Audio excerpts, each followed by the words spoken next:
When we decided to launch Gerber parts on our store, I picked up the MP600 and the MP400, as well as some other Gerber tools to try them out, test out the parts, and see what I liked. Well, I very quickly kind of fell in love with the Gerber MP400. I think that this is a killer tool in a very, very lightweight package. The one that I got used on eBay just is buttery smooth. It did need some work. It does have some rust, but it is a really neat tool in my opinion, and I think I want to try carrying it more. So what I'm going to do is make a couple of modifications and see what I can do to make this a little more my speed when it comes to everyday carry. So I went through what I have on hand, and I think I'm going to do 3 primary changes to the tool as it is. The first thing, I'm going to remove the blade because of the architecture of the MP400 or the whole MP series.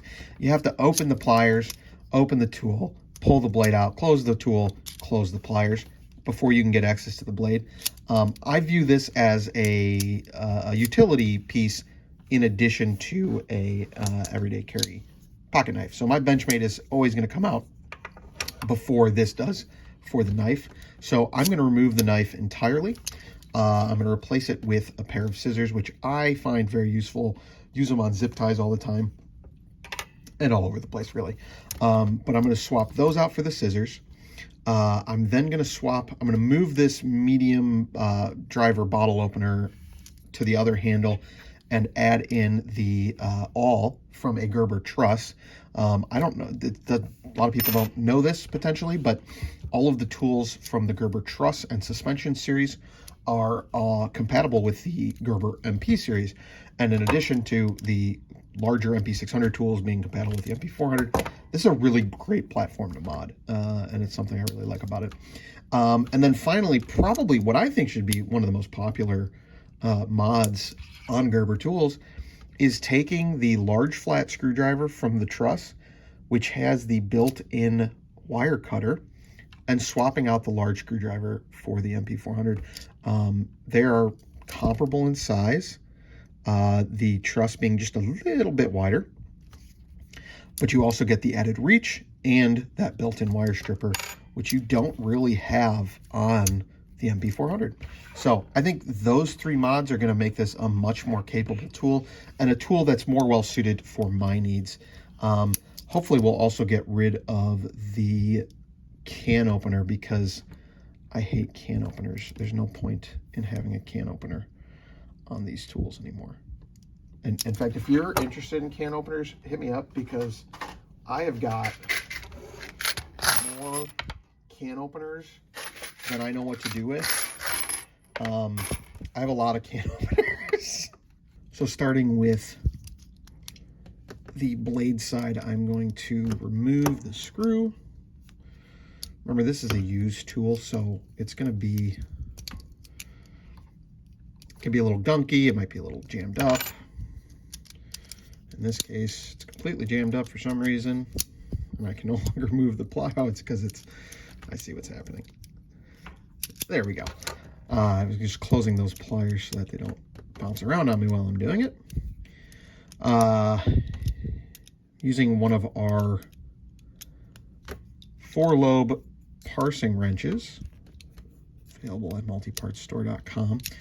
And you'll see I use this technique here. These wrenches are double-ended, and you'll see that the 2 sides are offset by 45 degrees.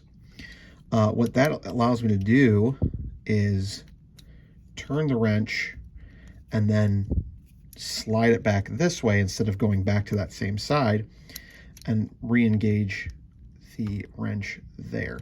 Now, once you start to get the tool out, you can slip under the screw head, so you got to be a little bit careful.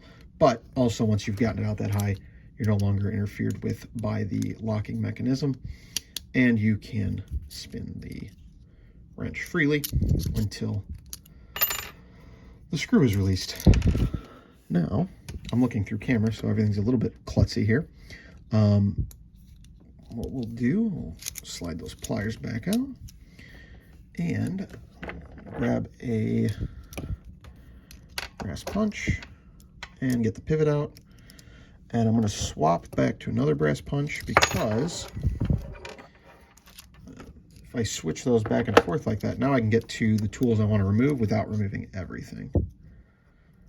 So now I'm pretty good at taking these apart, but I'm not so good at putting them back together. So hopefully this doesn't go too poorly. So there's the Phillips driver staying. Then I want to bring in the awl, and I'm going to stick with the tabbed spacers that come on the Gerber tool. We may get to use some other stuff a little bit later in the project, depending on our spacing. But since we've got the tool, we're going to keep using this spacers that came with it. I'm just feeding them in and using that brass punch as an additional stop. So, trying to remember how these go in. These would lock in this way. So this, let's see, because I need to get the spring in first, I think. Oh, and there goes some parts. Some of this I may have to come off camera here, but so this would lock in this way. Yeah, so the spring goes in first. Let's get that all back in place. And the tabbed spacer. I'm sure this is making great radio right now. Oh, we're on low power mode. Looks like we're still rolling though. Burning through battery for you guys.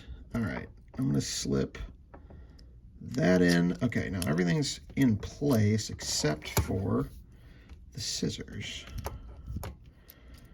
And what we're gonna do is just wiggle that out. Oops. Just lost it all, didn't I?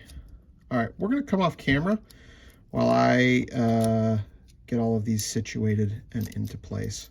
Because at this point, it's just a game of wiggling around until you get it. All right, was able to get that first try as soon as I was able to move the camera out of the way.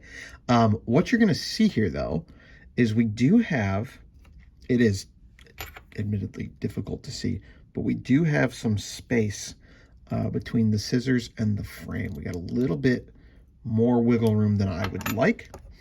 So what we are going to do is we are going to grab some of our spacers from our 5mm spacer packs.